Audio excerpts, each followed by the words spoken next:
Greetings, Crawford Ashley, the spiritual boxer, and I'm talking about boxing again, as I always do. Well, there'll be a little bit of boxing, a little bit of storytelling, a little bit of a few things. This is the first one I've done for a while, chat. Just because basically I was getting really frustrated with doing the videos and then trying to upload them or having problems trying to upload them, technical, not really good at that crap. So I just stopped doing them because I was losing interest. I do things that I enjoy doing and I enjoy doing the videos and that, but then it's putting them on became the problem and the frustration, so I just stopped doing it. And I just concentrated on basically dealing with my boy, thinking about that. Anyway, back to the boxing. Especially for beginners, if you're just starting off and just learning off, what I find is most people nowadays want to be good instantly. Do you skip? No, why don't you skip? Because I can't skip. Nobody can skip until they start, until they learn.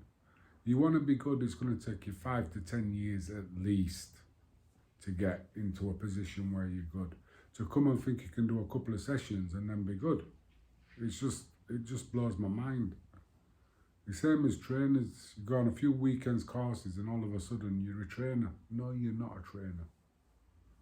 You know, it's like, I find it kind of weird between boxing and what I'm doing now. It took me such a long time to download what I learned so I could actually teach it.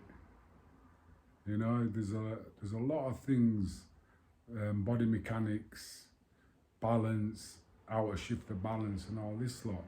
How do you teach that to somebody? How do you teach mental strength, confidence, discipline? There's a lot of things that a lot of fighters are doing now. One of them is having the discipline to actually train, to work, not to focus on the outside media world and this social media shit, but to get out on the road and put your road work in, put your training in the gym. And like I was saying in one of my other videos about going back to the basics, learn to skip, learn to shadowbox. You can learn so much just by shadowboxing. Using a mirror work, like I said before, mirror work and shadowboxing are totally different. So work on them. But remember, it's a long journey. It's not something that you can do over a couple of weekends, like I say, a couple of days a week. It's 24/7. And all the good boxers will tell you it's on the mind 24/7. You know, it's something that they have to do. It's something that they need to do. And I think it's when you get into that state and you go in the ring and you realise that when you get hit, it hurts. And one of the worst feelings in the world is to lose because you're not fit enough. You know, you've got all the technique, all the talent, but, you know, you just run out of steam and then you get beat up. Because that's what happens, you get beat up in there. So make it as a long-term goal to achieve something in 10 to 15 years time, because that's what it's going to take. And yeah, it was like when I turned pro, I was a good amateur, got junior ABA titles, 2 schoolboy titles. But when I turned pro, I gave myself 3 years to learn the pro game. That's what I give to myself. I've got 3 years to learn this game. And then after the 3 years, I want to see where I can go, how far I can get. So I wasn't bothered whether I won or lost in them first 3 years, because that was my learning. That was where I was moving forward. And that's why I'd fight anybody at any time. You know, even if I'm been in the gym for a while and somebody says, oh, we got you a fight. Good, it's tomorrow, no problem. That's how I got Nunn, Michael Nunn. Frank Warren phoned me up, I just gone to see him. I'd left Eastwood and I was in England. I'd been in the gym for about a week or two, and I was doing all. I was gonna wait and sit out my contract. I had 6 months left on my contract, and I was just gonna wait and sit it out. And then I went to see Frank.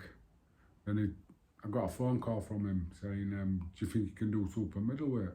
I went, "Yeah." He said, "I've got you a world title fight." I went, "No problem." It's against Michael Nunn. It's in Memphis. I went, "No problem." I went, "Oh, wait a minute. I don't have a trainer." And he went, "Oh, I'll find you one." And then he phoned me back up and said I could go back to Eastwoods and train over there, which in hindsight I shouldn't have done, but I did. I went over there and Eastwood, I'm not going to basically, I don't want to speak bad about people, so Eastwood, I ain't going to say anything. I've got some stories about him back down, but let us just say that at one time he had 5, 6 world champions in his stable. 6 world champions, and then he lost all of them because he was a greedy. Yeah, he was just greedy. Might call it business, but it was greed. He charged Victor Cordova £250 a day for me to spar with him and then never give me nothing, never even said anything.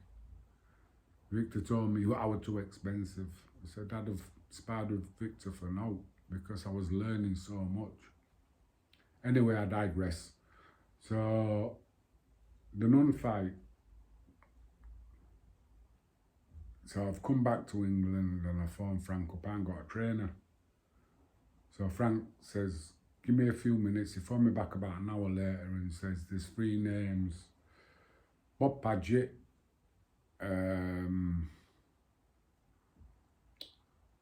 Jimmy Tibbs, and I think there was Freddie King." And I phoned up Darky Smith and I asked him, I said, "I've been given 3 names. What can you tell me about these trainers?" And the words he said was, "I've never heard a bad word said about Bob Paget." And that, for me, was it. So I phoned Frank up. I said, "Frank, I'd like Bob Paget." So Frank got in touch with Bob. Bob didn't want to know. So Frank said, "Just do it as a favour for me for this one fight." And we hit it off. And I think Bob could see that I'd fight anybody and I just wanted to fight and I'd go in and give 100%. And that's all he wanted as a trainer, a fighter who wants to go in to win.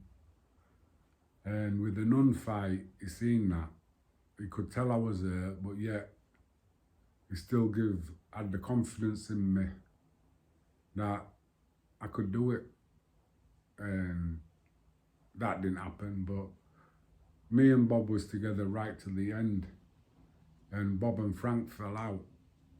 Now, when you've got, somebody said, one of the commentators said, "I've been through all the managers like Frankie Dettori on a race course." Somebody says, "How come you keep getting rid of your managers?" I said, "Because they're all thieves. Stole from me. Got me fights for nothing and kept the money." You know what I mean? That's not a manager. One of the phone calls when Eastwood phoned me up, trying to get me to go back, he basically said to me that I was the only fighter who would never cost him any money. I just thought, fuck off. Don't want to invest. You just want to take out, but you'll invest in all the others, but you just want to take from me. You won't give me the opportunities where I have time to get ready to fight. My first fight, European title fight, was at 6 days notice for $6,000 against Graziano Rodriguini, and we saved the show, saved the bill.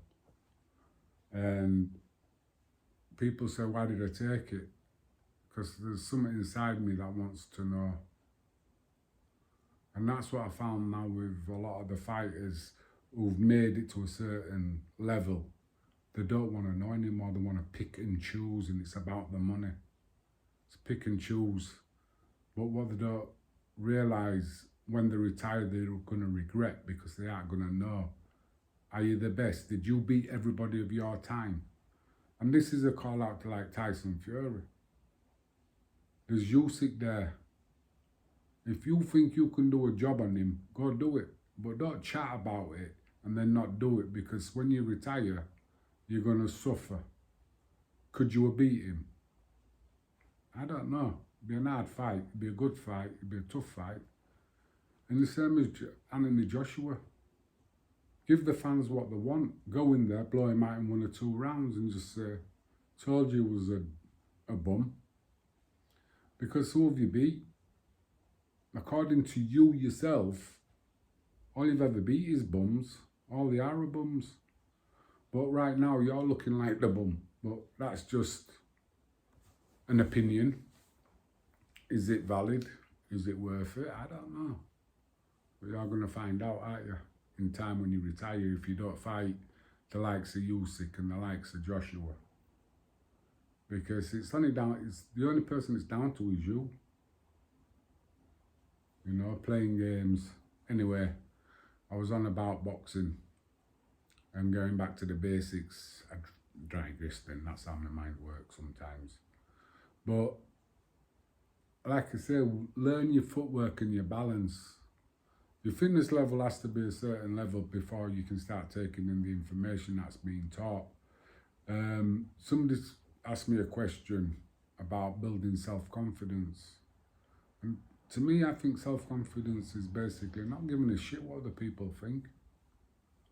Oh, they're laughing at me. So what? At least they're laughing. I don't care whether you're laughing at me or laughing with me. At least you're laughing. And that's all that matters, isn't it, really? Having a good laugh.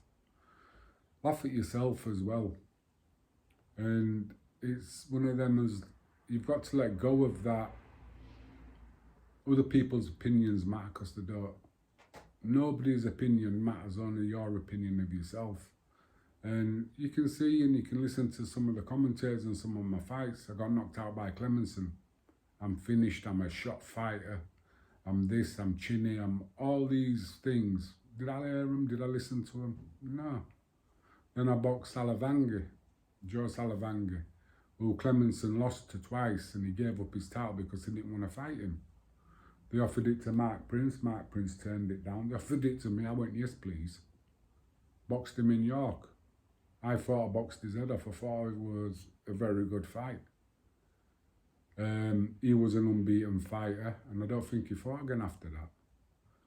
But I was smiling to myself because when I came out of the dressing room, his manager, promoter, Philip Fondue, was in the corridor. And I says, hi, I said, I saw him a shot fighter, washed up fighter.